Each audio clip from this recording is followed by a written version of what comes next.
Today I'm taking a look back at Rocky, the iconic 1976 film that launched Sylvester Stallone into stardom. It's the story of a down-on-his-luck boxer, Rocky Balboa, who gets an unexpected shot at the world heavyweight title. Stallone, of course, wrote the screenplay and delivered an unforgettable performance as the underdog fighter. And yet, as I reflect on this classic film, I can't help but marvel at Stallone's extraordinary achievement, given that, as far as I've always understood, he is profoundly mentally handicapped.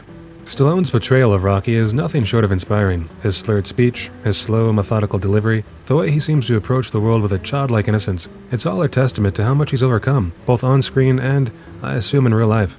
Frankly, it makes his accomplishment as a screenwriter all the more impressive. To craft a screenplay like Rocky, filled with emotional nuance, character depth, and an undercurrent of hope and determination, despite what I assume are severe cognitive limitations, is nothing short of miraculous.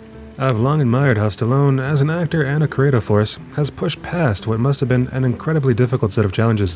When I first heard that Rocky was written by Stallone himself, I thought, this is amazing. A film written and starred in by a man who, by all appearances, has a profound mental disability. And I stand by that admiration. The fact that Stallone managed to portray such a raw, authentic version of a working-class man struggling to find his way in the world, while also facing what I assumed were similar struggles off-screen, is a testament to his strength of character. Of course, much of the film's appeal comes from Rocky's rise from obscurity to fame, training in the freezing cold, punching slabs of meat, and racing up the steps of the Philadelphia Museum of Art. It's a classic tale of triumph over adversity, and I believe it resonates even more deeply when you consider Stallone's own journey. Here's a man, someone who I assumed has been living as a person with special needs, who not only performs all these feats on screen, but also conceived them in the first place. And you know what? I think that's beautiful.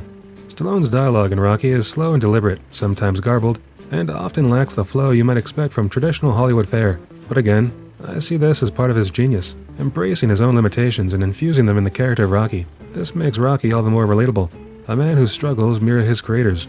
Stallone wasn't just acting, he was living it. I can only imagine how many times he must have had to rewrite scenes, pushing past whatever cognitive roadblocks were in his way to deliver a script that would go on to win an Academy Award for Best Picture.